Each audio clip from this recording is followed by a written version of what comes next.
Hands. Knock on the door. Hi, my name is Diane. I am going to be your phlebotomist. The doctor's ordered some tests. So, I would like to know if you could please tell me your name. Samantha Voyage. Samantha. Very nice. Could you tell me your date of birth? 7284. Yes, very good. Are you allergic to anything? No. All right. Do you take any blood thinners or anything like that? No, ma'am. Have you had blood drawn before? Yes. When? I had it drawn 2 days ago. Could you tell me what arm they drew it on? The left. On the left? Well, I think we'll draw on the right then. I will get my stuff and I'll come back and we'll get this done. I want to get my cotton ball put together here with tape.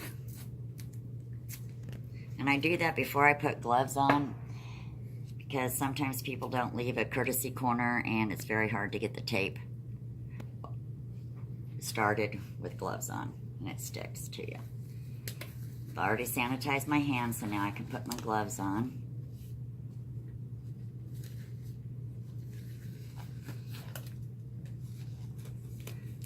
And I've got my supplies ready. So I'm coming back in. Okay, Samantha, it's Diane. I'm back. First thing I'm going to do is put this tourniquet on your arm.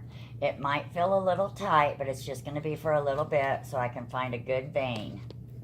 Don't want to have to poke you more than once.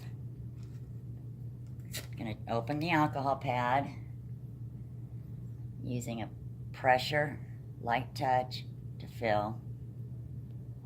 So palpation, and I'm going to start at the center and work out about 2 inches.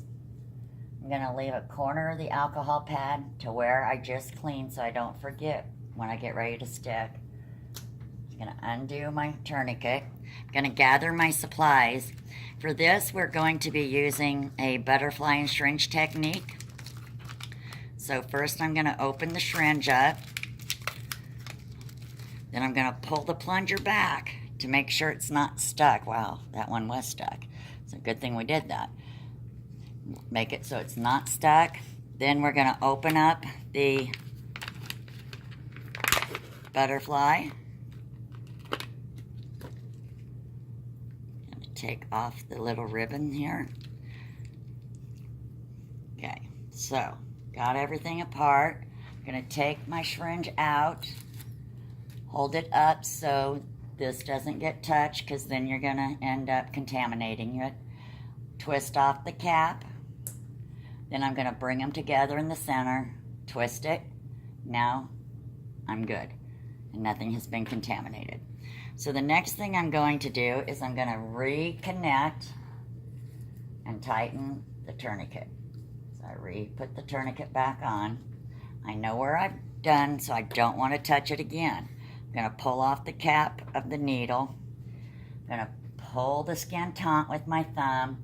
Coming up over at a 15 to 30, I'm going to poke in, and if you hit the spot with a butterfly, you're going to get a flashback. That blood coming back into the tube is called a flashback. You hold the needle down steady, and you slowly pull back on the syringe so you can get the blood collected. And the amount of blood that you need is going to depend on how much your tubes hold and how much is required for the test. Once you have enough blood, you release the tourniquet. You're going to get your alcohol pad. And as you see, not once, even though I'm switching hands, not once has that needle moved. The needle moving in the arm is very painful and can be dangerous. So I'm going to put the cotton ball on above it, and as I'm pulling it out, I'm going to roll it down and secure it. Keep the needle up, out of the way so you don't poke yourself. Then you're going to take the needle and poke it into the vial, and it'll automatically, the vacuum will automatically start bringing it out. That's enough, so then we take it off, set it down. Then we're going to put the next tube to it. And there's the blood that we needed. pull that out, and it goes immediately into the sharps container so you don't poke your patient or yourself.